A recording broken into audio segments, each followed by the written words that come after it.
People sometimes ask me, Bernie, who are you and why is it that you do what you do? I was very fortunate. As you can probably tell by my accent, I'm an Australian. I was born into a wonderful family. My parents emigrated to Australia after World War II. They gave me a great education. They gave me a great start in life. I was very fortunate. I then left high school. I entered the army. I became an officer in the Australian Army for 10 years. And I had everything laid down in front of me. But as successful as I was to those who were looking at me, the one thing I wasn't successful at was living life itself. In fact, I had some real struggles. And in 1995, I hit rock bottom.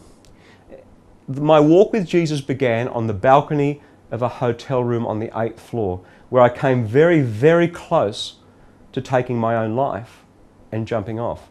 And yet the night before, I'd been reading in my hotel room a Bible put there by the Gideons. And whatever I read in that Bible that night, I can't remember, is what pulled me off that balcony and what brought me to my knees in my hotel room and what made me cry out to God. And the only thing I had was to say, God, if you're out there, now would be a good time.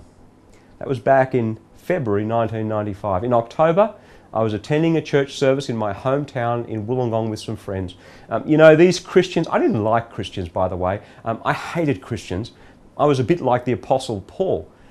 But these Christians, when I went through a difficult time in my life, they came out of the woodwork to love me and to help me and to serve me. And I may not remember what they said about their God, but I will never forget what they did. They showed me what it was to be loved by God. And in October 1995, I walked out of a church service, sat down under a tree in the bright sun, and I gave my life to Jesus Christ. I remember what I said to him that day. I said, Lord, I don't want to be a suburban pew-sitting Christian. I want my life to count for something. If only I'd have known that he'd take me at my word. And so if I wind forward now to today, I do what I do. I share the love and the grace and the mercy of Jesus Christ with millions of people each week through the media, because Jesus came looking for me in my darkest hour.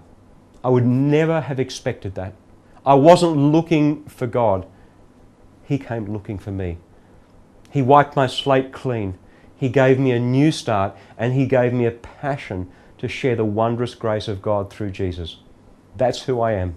That's why I do what I do.